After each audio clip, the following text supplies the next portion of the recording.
नमस्कार.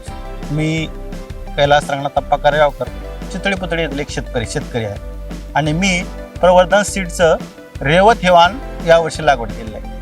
तर या वाणाचे मी या वर्षी 2 पॅकेट लागवड केले आणि 2 पॅकेट लागवड केले तर मला याच्यातून असं एक निष्पन्न झालं की बुवा हे जे वाण आहे हे वाण एकदम मोठं बोंड, जवळ बोंड आणि याची रोगप्रतिकारशक्ती इतकी चांगली आहे की आपल्या कमीत कमी 2 फवारण्या तरी वाचतील.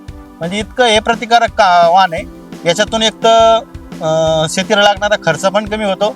ह्या बोंडाचं वजन कमीत कमी 5 ते 6 ग्राम असल्यामुळं याच्यातून उत्पन्न पण जास्त मिळतं.